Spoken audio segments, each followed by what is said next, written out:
اعوذ باللہ من الشیطان الرجیم بسم اللہ الرحمن الرحیم وَكَتَبْنَا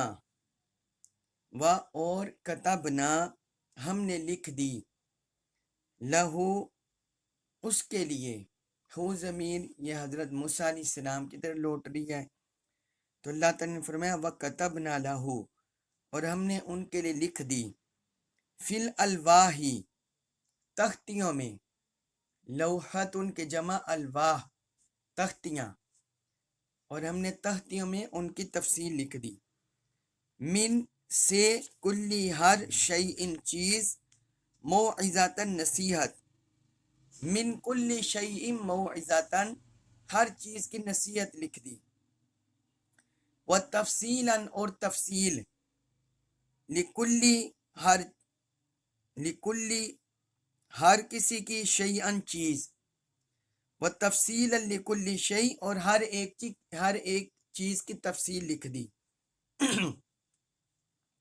فخذھا فخذ پس تم پکڑو ہاں انہیں یعنی ان تختیوں کو پکڑ لو بقوتٍ مضبوطی سے، فخذھا بقوتٍ سو تم اسے مضبوطی سے تھام لو، وَأْمُرْ اور تم حکم دو، یہ امر کا صیغہ ہے، حکم کا صیغہ، وَأْمُرْ اور تم حکم دو قوم کا اپنی قوم کو، قوم کا اپنی، وَأْمُرْ قوم کا اور تم اپنی قوم کو حکم دو، یا خذو وہ اختیار کریں، وہ پکڑ لیں، بِأَحْسَنِہا بِأَحْسَنِ بہترین ہا ان میں سے جو بہترین باتیں ہیں ان کو تھام لیں، وہ اس کی بہترین باتوں کو اختیار کر لیں، سَأُرِيكُمْ سا ان قریب،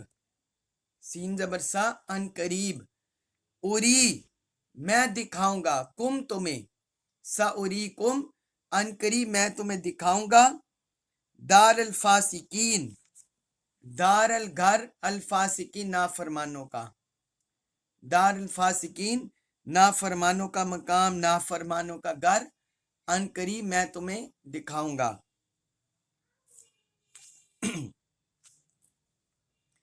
اس آیت مبارکہ میں اللہ تعالیٰ نے حضرت موسیٰ علیہ السلام کو تورات کی شکل میں جو تختیاں ملی تھی تورات کی شکل میں، اس کا ذکر کیا ہے احکام کی شکل میں، اور ساتھ اس کی خصوصیت اور خاصیت، اس کو اللہ رب العزت نے ذکر کیا ہے۔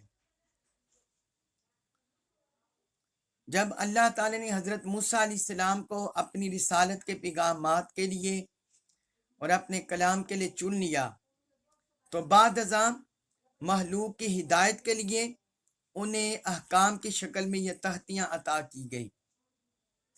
تو فرمایا وَكَتَبْنَا لَهُ فِي الْأَلْوَاحِ اور ہم نے ان کے لیے تختیوں میں لکھ دیا۔ لکھنے والا کون؟ اللہ کی ذات۔ ظاہراً بات ہے اللہ تعالیٰ نے خود تو نہیں لکھا ہوگا، فرشتوں کے ذریعے، یا اللہ تعالیٰ نے تقدیر کے قلم کو حکم دیا ہوگا، انہوں نے لکھا ہو، اس نے لکھا ہوگا، مگر عطا کرنے والی ذات وہ اللہ تعالیٰ کی ہے۔ تو فرمایا ہم نے لکھ دیا لہو ان کے لیے، یعنی موسیٰ علیہ السلام کے لیے، فی الالواح تختیوں میں۔ یہ کتنی تختیاں تھیں اور کس چیز سے بنی ہوئی تھی، اس پر ائمہ کا اختلاف ہے۔ حضرت عبداللہ بن عباس رضی اللہ عنہما سے مروی ہے کہ وہ زمرد کی تختیاں تھیں، وہ زمرد کی تختیاں تھی، 7 تختیاں، زمرد سے بنی ہوئی 7 تختیاں تھیں، اور بعض ائمہ نے کہا ہے کہ وہ یاقوت کی بنی ہوئی تختیاں تھیں، بعض نے کہا ہے کہ وہ سبز زمرد کی تھی، اور کسی نے کہا ہے کہ وہ لکڑی کی تھی، کسی نے کہا ہے وہ پتھر کی تھی، لیکن بہرحال وہ تختیاں تھیں۔ اور پھر حضرت عبداللہ بن عباس رضی اللہ عنہ نے فرمایا کہ وہ 7 تختیاں تھیں، اور بعض ائمہ نے وہب بن منبع انہوں نے کہا کہ وہ 10 تختیاں تھیں. بہرحال وہ جمع کی صورت میں تختیاں تھیں، کیونکہ یہاں اللہ رب العزت نے فرمایا الالواح، جمع کا صیغہ استعمال کیا ہے، اور جمع کا لفظ یہ کم از کم 3 کے لیے اور زیادہ سے زیادہ کے لیے بولا جاتا ہے، کم از کم 3 افراد کے لیے. تو اس کا مطلب ہے وہ 3 یا 3 سے زائد تختیاں تھیں. تو فرمایا ہم نے انہیں لکھے ہوئے یہ احکام دے دیے. اب ان میں کیا تھا؟ تو اللہ رب العزت نے 2 چیزیں ذکر کی ہیں.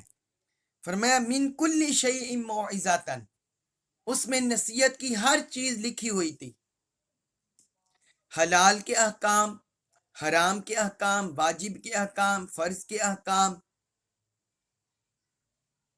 اور اچھی چیزوں کے احکام، بری چیزوں کے احکام، امر بالمعروف نہی عن المنکر، یہ ان چیزوں کے احکام لکھے ہوئے تھے.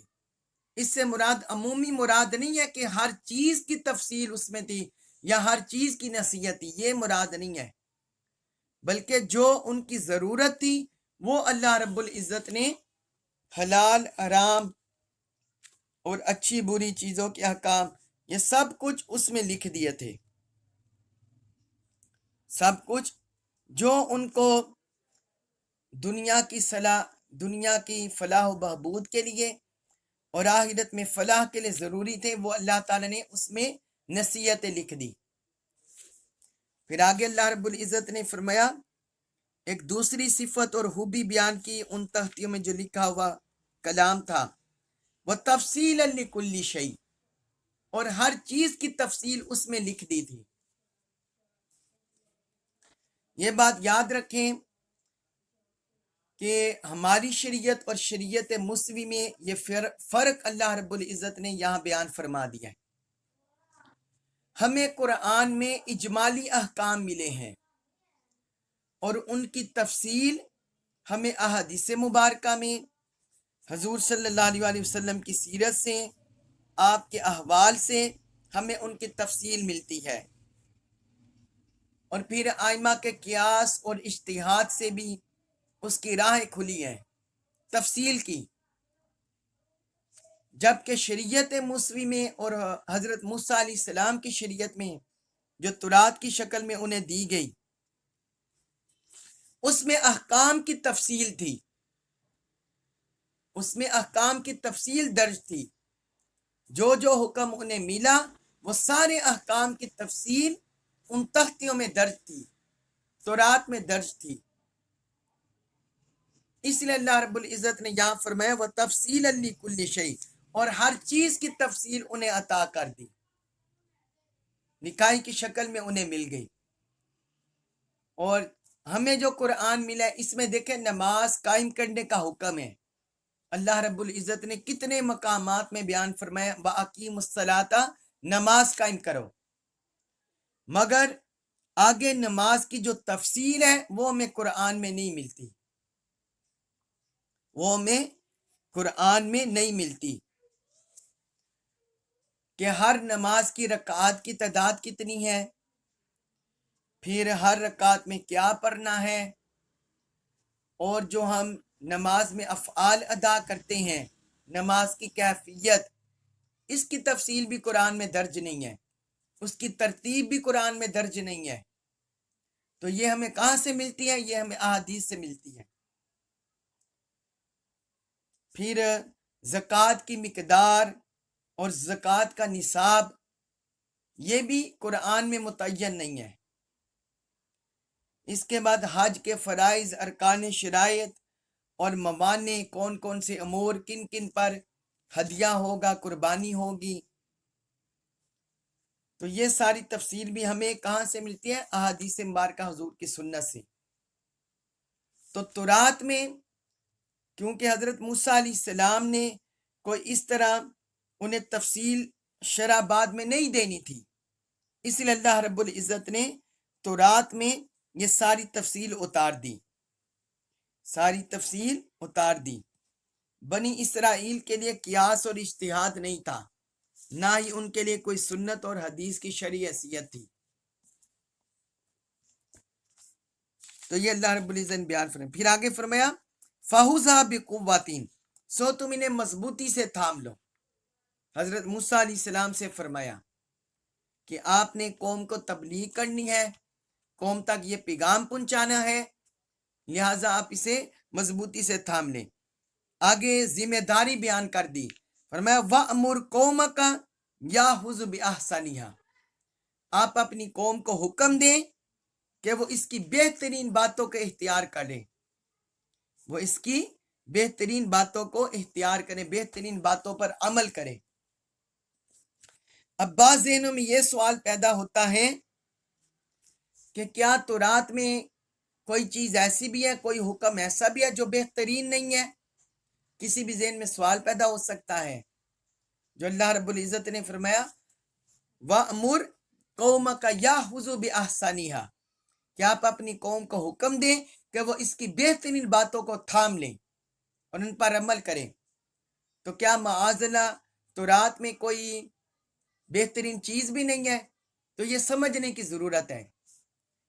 اس سے مراد یہ ہے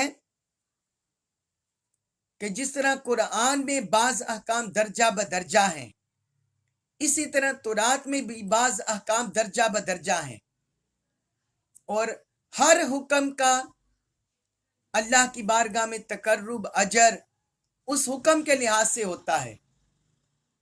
تو اسی طرح اللہ رب العزت نے فرمایا کہ تورات کو بھی جو اس کے احکام احسن، تم ان کو بدرجہ اولا تھام لو، احسن طریقے سے انہیں تھام لو، اور جیسا کسی کا حکم ہے ویسے ہی تم اس پر عمل کرو. یہ اس سے یہ مراد ہے. اور دوسری اس سے مراد یہ ہے کہ بنی اسرائیل کو برے کاموں سے روکا گیا اور نیکی کا حکم دیا گیا. تو برائی سے رکنا نیکی کرنے سے زیادہ بہتر ہوتا ہے. کہ کوئی بندہ نیکی نہیں کر رہا لیکن اس کے ساتھ وہ برائی بھی نہیں کر رہا، یہ بہتر ہوتا ہے. تو اس لحاظ سے بھی انہیں یہ حکم دیا گیا، کیونکہ ان کے اندر یہ انبیاء کرام کی تنقید کرنا، نافرمانی کرنا، اللہ کی آیات کو جھٹلانا، تکذیب کرنا، یہ معاملہ بہت زیادہ تھا. اس لیے اللہ تعالیٰ نے اس جہت سے بھی انہیں حکم دیا کہ وہ برائیوں سے، نافرمانیوں سے رک جائیں، برائیوں سے، نافرمانیوں سے رک جائیں. اس کے بعد فرمایا اسی آیت میں سَأُرِيكُمْ دَارَ الْفَاسِقِينَ، ان قریب میں تمہیں نافرمانوں کا مقام دکھا دوں گا. اس میں بھی اختلاف ہے ائمہ کے درمیان کہ اس سے کیا مراد ہے، نافرمانوں کا جو انجام ہے، ان کا گھر ہے، کیا مراد ہے؟ اس پر حضرت حسن بصری اور حضرت مجاہد نے کہا اس سے مراد جہنم ہے، اور حضرت عطیہ اوفی نے کہا اس سے مراد فرعون اور اس کی قوم کا گھر ہے جو کہ مصر ہے، اور قتادہ نے کہا کہ اس سے مراد جبابرہ اور امالکہ کے گھر ہیں، یعنی جو ظالم جابر قوم تھی اس سے مراد وہ ہیں جو ان کو اللہ نے شام میں دخول کے وقت دکھائے تھے، جس وقت وہ شام میں داخل ہو رہے تھے اس وقت اللہ نے دکھائے تھے. تو فرمایا کہ ان قریب میں تمہیں نافرمانوں کا مقام دکھاؤں گا. تو آخرت میں جہنم میں ان کا نافرمانوں کا مقام دیکھیں گے، اور دنیا میں ظالموں کا انجام دیکھ لیا. تو یہ مراد ہے. اس کے بعد ہے آیت نمبر 146 سورۃ الاعراف، آیت نمبر 146 146. اس میں فرمایا سأصرفو، سأن قریب، اصرفو میں باز رکھوں گا، ان سے آیات یا اپنی آیات سے، ان قریب میں اپنی آیات سے باز رکھوں گا، الذین ان لوگوں کو، یتکبرون جو تکبر کرتے ہیں، فی میں الارض زمین، یتکبرون فی الارض جو زمین میں تکبر کرتے ہیں، بغیر ناحق، بغیر نا الحق کی حق، بغیر الحق ناحق، جو زمین میں ناحق تکبر کرتے ہیں. وَإِن يَرَوْا، وَإِن اور اگر یرو وہ دیکھ لیں، کل آیتین تمام نشانیاں، لا نہیں یؤمنو وہ ایمان لائیں گے، بیہا ان پر، وَإِن يَرَوْا كُلَّ آیَةٍ لَا يُؤْمِنُوا بِهَا، اور اگر وہ تمام نشانیاں دیکھ لیں تب بھی اس پر ایمان نہیں لائیں گے، وَإِن اور اگر یرو وہ دیکھ لیں سبیل الرشدی سبیلا راستہ الرشدی ہدایت کا، وَإِن يَرَوْا سبیل الرشدی اور اگر وہ دیکھ لیں ہدایت کا راستہ، لا نہیں یتخذوہ وہ بنائیں گے ہو اسے، سبیلا راستہ، لا یتخذوہ سبیلا وہ اسے راستہ یعنی اپنا راستہ نہیں بنائیں گے، وَإِن يَرَوْا وَإِن اور اگر یرو وہ دیکھیں سبیل الغی سبیلا راستہ الغی گمراہی کا، وَإِن يَرَوْا سبیل الغی اور اگر وہ گمراہی کا راستہ دیکھ لیں، یتخذوہ وہ اسے تھام لیں گے، سبیلا راستہ، وہ اسے اپنا راستہ بنا لیں گے، اسے اپنا راستہ سمجھ لیں گے، ذالکا یہ ہے، بِأَنَّهُمْ سبب کے انا بے شک ہم وہ، ذالکا یہ ہے بِأَنَّهُمْ اس سبب سے کہ وہ کذبو انہوں نے جٹلایا، بِآیاتی نشانیوں کو، آیات کو، نہ ہماری، بِآیاتنا ہماری آیات کو، یہ اس وجہ سے ہے کہ انہوں نے ہماری آیات کو جٹلایا،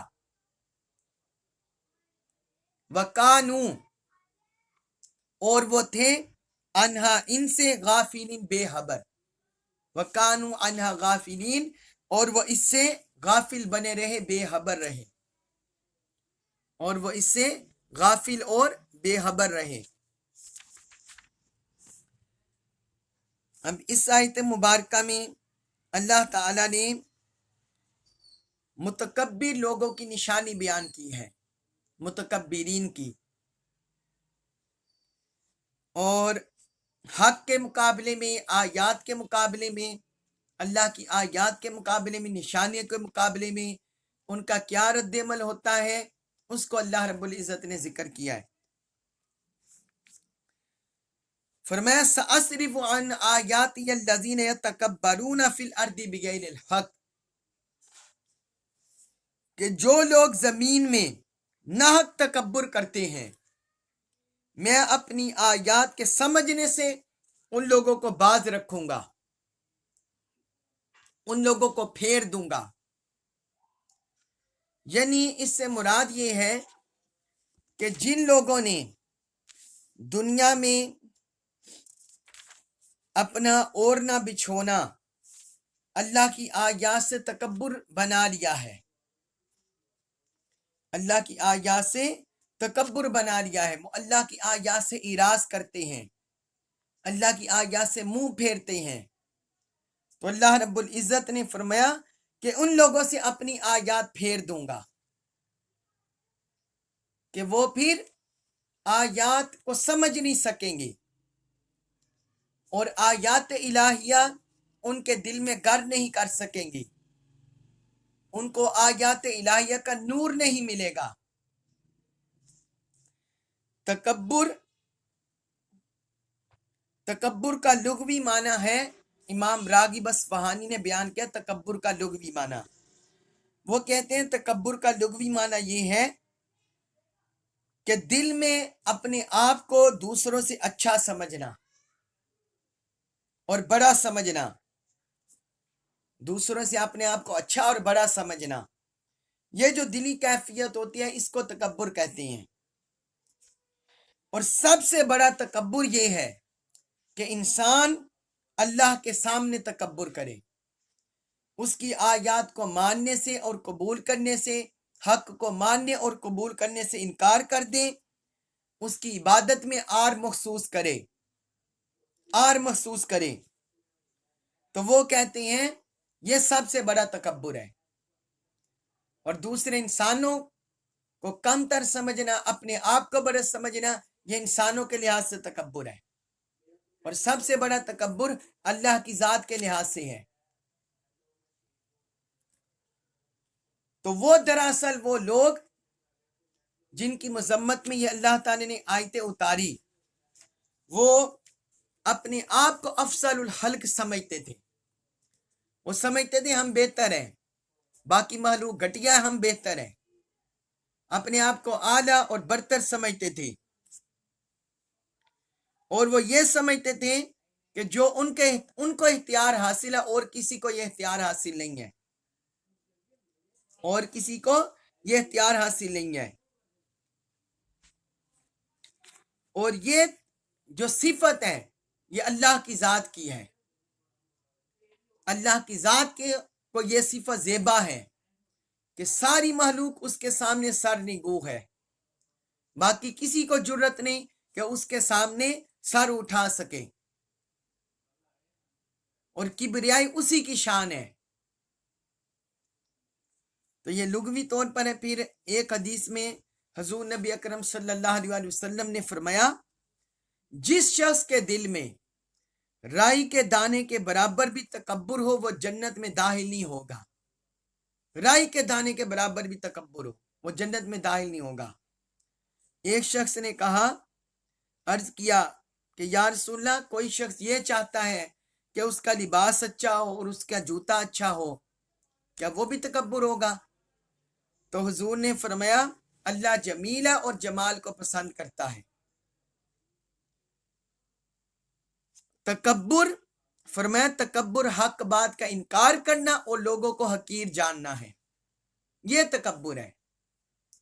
یہ صحیح مسلم میں حدیث ہے، حدیث نمبر 147، اور سنن نبی داؤد میں حدیث ہے، حدیث نمبر 4091.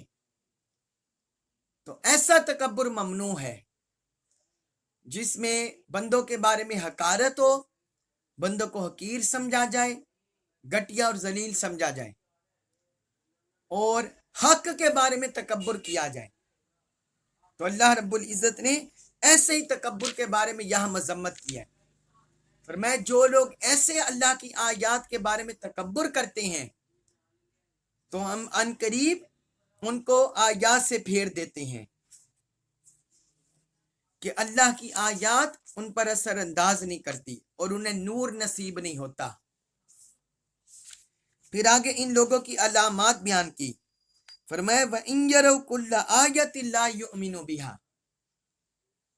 اگر وہ کوئی بھی آیت دیکھیں، اللہ کی اتاری ہوئی کوئی بھی آیت، کوئی بھی نشانی، انبیاء کرام کا معجزہ، لا یؤمنوا بہا، وہ اس پر ایمان نہیں لاتے، وہ اس سے اعراض کرتے ہیں، اس سے دور بھاگتے ہیں.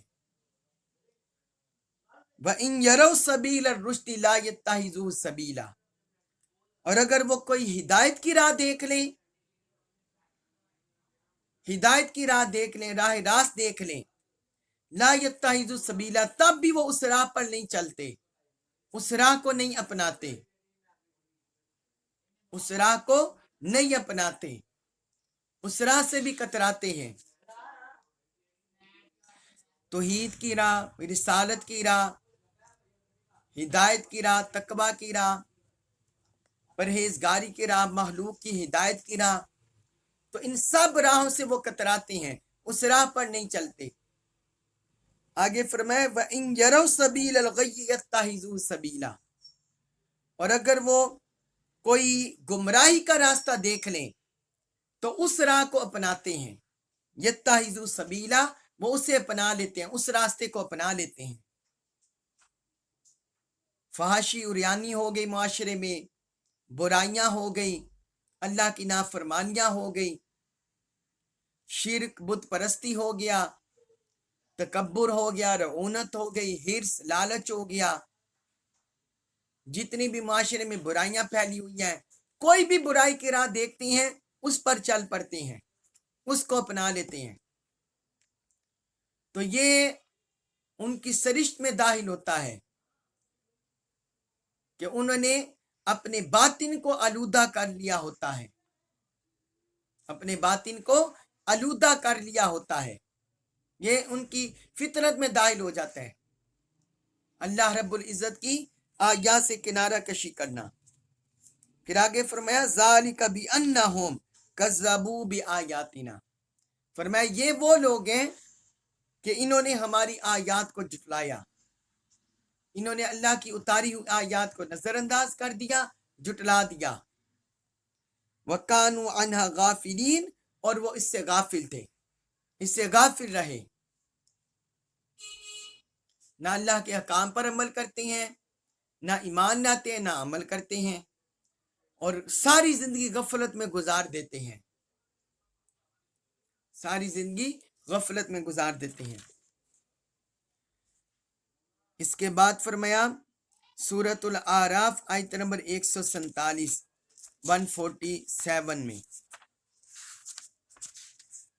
والذین، اور جو لوگ، کذبو، انہوں نے جھٹلایا، بآیاتنا، ہماری آیات کو، بآیاتی، آیات کو، نہ ہماری، والذین کذبوا بآیاتنا، اور جن لوگوں نے ہماری آیات کو جھٹلایا، ولقاء الآخرتی، ولقاء، اور ملاقات کو، الآخرت، آخرت کی، اور آخرت کی ملاقات کو، حبطت، برباد ہو گئے، اعمالہم، اعمالہم، ان کے، حبطت اعمالہم، ان کے اعمال برباد ہو گئے۔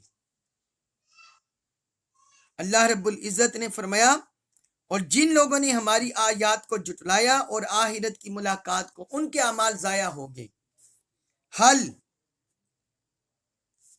حل نہیں، یجزون، انہیں بدلہ ملے گا۔ حل استفہام کے لیے بھی آتا ہے، اور حل نہیں کا معنی، نفی کا معنی دینے کے لیے بھی آتا ہے۔ تو یہاں جو حل ہے یہ نفی کا معنی دے رہا ہے۔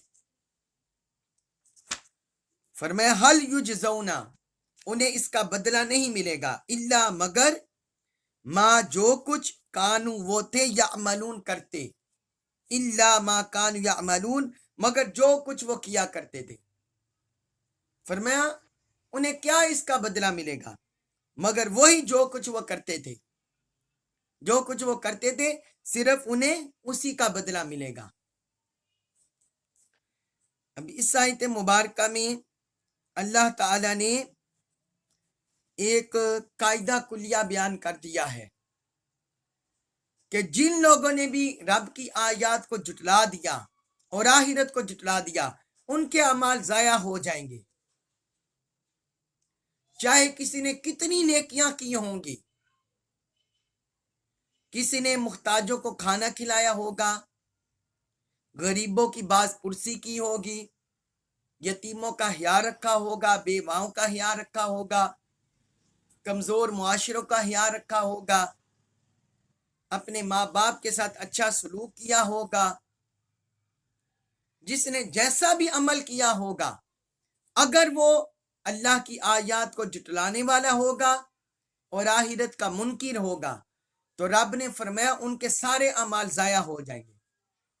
مطلب یہ ہے کہ کافر کا کوئی عمل بھی آخرت میں اسے فائدہ نہیں دے گا، آخرت میں اسے فائدہ نہیں دے گا۔